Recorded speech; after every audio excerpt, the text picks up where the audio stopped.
మీకు బుద్ధుందా? మీకు సిగ్గుందా? మీకు కామన్ సెన్స్ ఉందా? అని మీరే అంటారండి. నేను చెప్పే మాటలు విన్నాక. మీరు ఎవనితో దేవుణ్ణి పోల్చుదురు? మీరు ఏ రూపమును ఆయనకు సాటి చేయగలరు అని రాయబడింది. అయితే ఇది కొంతమంది ఏం చేస్తా ఉన్నారంటే గనక వారు సేవకులే, దేవుని దాసులే, ఒక రూపాన్ని చూపించి యేసుక్రీస్తు వారు ఇలాగుండేవారు, దేవుడు ఇలాగుండేవాడు అని వారు చూపించేస్తా ఉంటున్నారు. దేవుడు తన్ను తాను లైవ్‌గా ప్రత్యక్షంగా అద్భుత కార్యాలు, సూచక్రియల చేత, వాక్యం చేత, తన యొక్క ప్రేమ చేత దేవుడే ఆకర్షిస్తా ఉంటుంటే నువ్వెవడివయ్యా విగ్రహముల చేత ఆకర్షించడానికి? అది చాలా తప్పు కదా! రూపాల చేత ఆకర్షించడానికి నువ్వెవడివి అసలకింతకి? దేవుడే ఆకర్షిస్తాడండి. దేవుడు ఆకర్షించేవాడు. నువ్వు కాదు ఆకర్షించేవాడివి. నువ్వు పెట్టినటువంటి స్వరూపాలు కాదు ఆకర్షించేవి. గనుక మీరు చాలా జాగ్రత్త కలిగి, భయం కలిగి ఉండాలి మీరు. మీకు బుద్ధుందా? మీకు సిగ్గుందా? మీకు కామన్ సెన్స్ ఉందా? అని మీరే అంటారండి. నేను చెప్పే మాటలు విన్నాక. యెషయా గ్రంథము 40వ అధ్యాయము 18వ వచనములో మీరు ఎవనితో దేవుణ్ణి పోల్చుదురు? మీరు ఏ రూపమును ఆయనకు సాటి చేయగలరు అని రాయబడింది. అయితే ఇది కొంతమంది ఏం చేస్తా ఉన్నారంటే గనక వారు సేవకులే, దేవుని దాసులే, ఒక రూపాన్ని చూపించి యేసుక్రీస్తు వారు ఇలాగుండేవారు, దేవుడు ఇలాగుండేవాడు అని వారు చూపించేస్తా ఉంటున్నారు. అయితే మనము దేన్ని కూడా మనం ఒక రూపముతో మనము దేవుణ్ణి పోల్చకూడదండి. అది పాపమది. ఎందుకంటే గనుక ఒక విగ్రహాన్ని చూపించి యేసుక్రీస్తు వారు ఇలాగ మరణించారు. మరియమ్మ ఇలాగుండేది. యోసేపు గారు ఇలాగుండేవారు. కెరూబులు ఇలాగుండేవి అని మనం అలాగా చూపించలేము. అసాధ్యమది. అయితే కొంతమంది మాత్రం ఏంటంటే గనక మందిరాల్లోనే వాటిని పట్టుకొచ్చి పెట్టేసేసి యేసుక్రీస్తు వారు ఇలాగుండేవారని చెప్పేసేసి అయితే దేవుడి యొక్క రూపాన్ని వారు చూపించేటువంటి ప్రయత్నం చేస్తూ ఉంటున్నారు. అది అసాధ్యమండి. యేసుక్రీస్తు రూపాన్ని చూపించడము అసాధ్యము, అసాధ్యము, అసాధ్యము. అది వర్ణించలేము. అది చూపించలేము. అది మనం చెప్పలేమది. పాత నిబంధన గ్రంథములో ఆ కెరూబులు, అతి పరిశుద్ధ స్థలము, ఆ యొక్క పరిశుద్ధ స్థలము, ఆ గుడారము ఏంటి అంటే గనుక అది పరలోక సంబంధమైనటువంటి ఛాయ మాత్రమే. అది ఒక నీడ మాత్రమే. దేవుడు అక్కడ నివసించేవాడు. ఆ కెరూబులు మహిమగల కెరూబులవి. అయితే పేతురు నీడ పడితే చాలని చెప్పేసి ఎదురు చూసిన వాళ్ళు లేరా అండి బైబిల్‌లో? ఉన్నారు. అపోస్తల కార్యం 5వ అధ్యాయంలో మనకు కనిపిస్తా ఉంటుంది. అయితే పేతురు నీడ కోసమే ఎదురు చూస్తా ఉంటే మనుషులు దేవుడు గదండీ! అంటే దేవుడి యొక్క ఛాయ, పరలోక సంబంధమైన వస్తువుల ఛాయ యొక్క నీడ అనేటువంటిది పాత నిబంధన గ్రంథములోన మనకు కనిపిస్తోంది. ఆ నీడ ఏంటంటే గనక గుడారం అండి. ప్రత్యక్ష గుడారమే. అయితే ప్రత్యక్షపు గుడారమే యొక్క నీడ, మందసము, అతి పరిశుద్ధ స్థలం యొక్క కెరూబులు అవన్నీ కూడా ఏంటి అంటే గనుక అది ఒక నీడ మాత్రమే. అది ఒక ఛాయ మాత్రమే. అయితే మనుషులండి ఆ యొక్క నీడ వారి మధ్యలో ఉంటేనే వారు భయపడిపోతా ఉంటున్నారండి. అయితే దేవుడు ఎలాగున్నాడో అలాగా అక్కడ అతని యొక్క పూర్తి యొక్క ఇది గనక చూపిస్తే మనుషులు జీవించలేరు, బతకలేరండి. అయితే ఛాయను చూసే మనుషులందరూ భయపడతా పోతా ఉంటున్నారు. ఛాయను చూసినప్పుడు ఎంతోమంది జీవిస్తా ఉంటున్నారు. సర్పపు కాడు తిన్నప్పుడు ఇత్తడి సర్పాన్ని చూసినప్పుడు. అయితే పాత నిబంధనలో ఉన్నటువంటిది ఏమిటి అంటే హెబ్రీ పత్రిక 8వ అధ్యాయం 5వ వచనం ప్రకారంగా అది ఒక ఛాయ మాత్రమే. అది ఒక నీడ మాత్రమే. అయితే ఇప్పుడు మందిరాల్లో కొంతమంది పెడుతున్నటువంటి వాటిని చూస్తే గనక ఆ యొక్క రూపాలు అవి ఛాయ కాదు, నీడ కాదండి. అవి ఛాయ కాదు, నీడ కాదు. కనుక అవన్నీ కూడా తప్పు. దేవుణ్ణి గాని మనము ఒక రూపంతో మనము పోల్చడం అనేటువంటిది అసాధ్యము. అది జరగనటువంటి పని అని జెప్పేసి గుర్తుంచుకోవాలండి. అయితే మరియ గారు అయితే ఆవిడ ఒక ఎంతో గొప్ప వ్యక్తి అండి. అయితే అలాంటి వ్యక్తిని మనం ఒక రూపము చేసేసేసి అయితే రూపంతో మనము పోల్చొచ్చా అండి? మనం అలాగా పోల్చలేము గదా! అయితే ఆ వ్యక్తి ఎంతో పరిశుద్ధమైనటువంటి వ్యక్తి. అయితే ఒక రూపాన్ని చేసి అయితే యొక్క రూపముతో మరియ గారిని చూపించమనేటువంటి అది ఒక తప్పు అది. అయితే యేసుక్రీస్తు వారు ప్రేమామయుడండి. అయితే అలాంటి ప్రేమమైనటువంటి యేసుక్రీస్తుని, అలాంటి వాక్యమై ఉన్నటువంటి యేసుక్రీస్తుని ఒక రూపాన్ని చేసేసి అయితే ఆయన ఇలాగ ఉండేవాడని చెప్పేసి అది చూపించమటువంటిది అది తప్పండి అది. మనకు అది బైబిల్ గ్రంథము ఏమాత్రం కూడా సమర్థించదని చెప్పేసి గుర్తుంచుకోవాలి మనము. అయితే దేవుణ్ణి మనము ఎవరికీ కూడా ఏ రూపానికి కూడా మనము సాటి చేయలేము, మనము పోల్చలేము. అయితే అదే రీతిగానే మరియ గారి యొక్క రూపాన్ని గాని, అయితే మిగతా అపోస్తలుల యొక్క రూపాలను గాని, అయితే ఎవరి యొక్క రూపాలను కూడా మనము పోల్చలేమండి మనము. మనము పోల్చడము అసాధ్యము.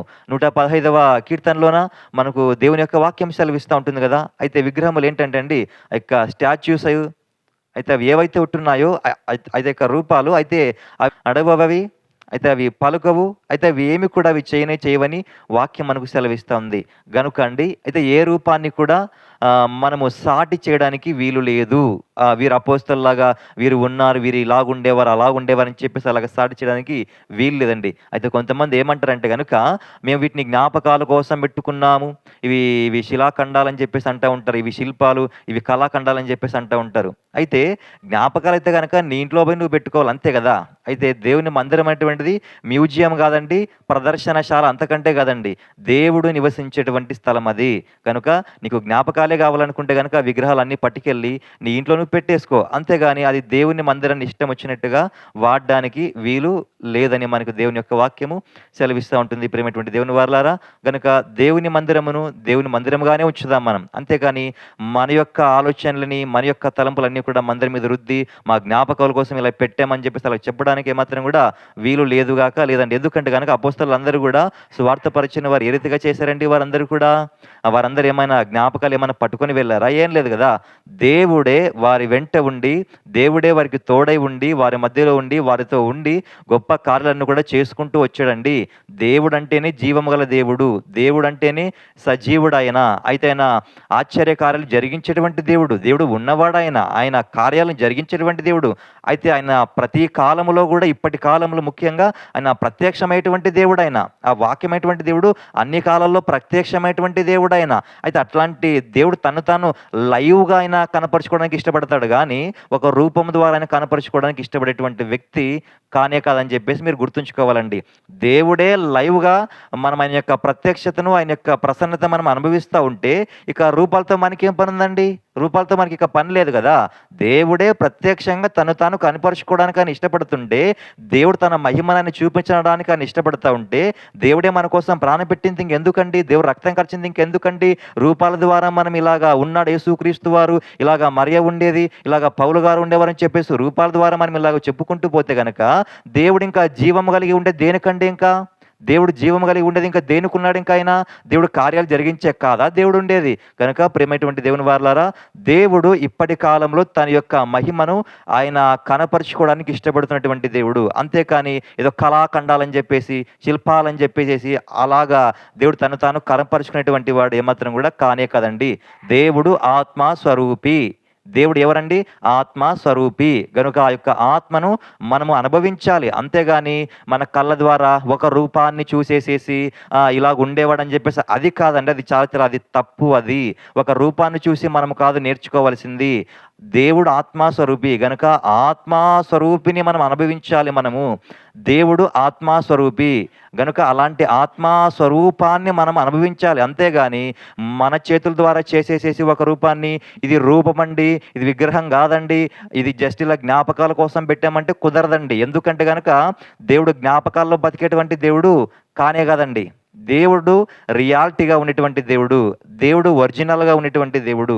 కనుక మనము కూడా ఒరిజినల్‌గా ఉండాలి గానీ, మనం ఏదో ఒక డూప్లికేట్‌ని, ఒక ఇమేజ్‌ని, ఒక రూపాన్ని చేయడానికి వీలు ఏమాత్రం కూడా లేనే లేదని మనము తెలుసుకోవాలండి. ఎందుకంటే మొదటి యోహాను అదే రీతిగా 5వ అధ్యాయం చివరి వచనంలో మనకు రాయబడతా ఉంది. ఏమనంటే గనుక విగ్రహములు జోలికి పోకూడదని మనకు రాయబడింది. గనుక ప్రియమైనటువంటి దేవుని వారలారా, మనకు బైబిల్ గ్రంథంలో ఉన్న అనేకమైనటువంటి వాక్యాలు మనకుంటున్నాయి. విగ్రహాన్ని చేయకూడదు, దేని రూపాన్ని కూడా చేయకూడదండి. విగ్రహాన్ని కాదండి, దేని రూపాన్ని కూడా మనము చేయడానికి వీలు లేదని చెప్పేసి గ్రహించాలి. గనుక రూపమండి ఇదని చెప్పేసి ఆయన అనేటువంటి వారి దగ్గర మీరు చాలా జాగ్రత్తగా ఉండాలి. దేవుడు తన్ను తాను లైవ్‌గా తను తాను ప్రత్యక్షంగా ఆయన కనపరుచుకునేటువంటి దేవుడు. అయితే నా జీవితంలోండి నాకు కూడా మాటలు వచ్చేవి కాదు గానీ, దేవుడే నాకు మాటలు అయితే ఆయన ఇస్తా ఉంటున్నాడు. అయితే నన్ను చూసినటువంటి వారందరూ కూడా ఇప్పుడు కూడా ఆశ్చర్యపడిపోతా ఉంటారు. అయితే ఈ వ్యక్తికి మాటలు వచ్చేవి కాదు ఇది కదా! అయితే ఇప్పుడు ఎలాగొస్తున్నాయి మాటలు అని చెప్పి చాలామంది ఆశ్చర్యపడిపోతారు. అయితే అండి నా యొక్క జీవితంలోన నేను 2 సార్లు మరణ పంచుల దాకా నేను వెళ్ళి వచ్చినటువంటి వ్యక్తిని. అయితే మా అవ్వ యొక్క వాళ్ళ అక్క యొక్క జీవితంలో కూడా ఏంటంటే గనక వారి భర్త అయితే తన యొక్క కుక్కను చనిపోయినటువంటి కుక్కను బతికించుకొని దాన్ని ఇంటికి తీసుకొచ్చినటువంటి వ్యక్తి. అయితే గనుకండి దేవుడండి తను తాను సజీవునిగా ఆయన కనపరుచుకునేటువంటి దేవుడు. అయితే నా జీవితంలోనే 2 సార్లు మరణ పంచులోకి నేను వెళ్ళిపోయానండి. అయితే ఒకరోజు ఏం జరిగిందంటే గనక, ఒక భయంకరమైనటువంటి పాపాన్ని చేసి నేను ఇంటికొచ్చిన తర్వాత ఏమైందంటే, నేను పడుకున్న బడ్డల మీద. నేను పడుకున్న తర్వాత ఊపిరి నాకసలు ఆడడం లేదండి.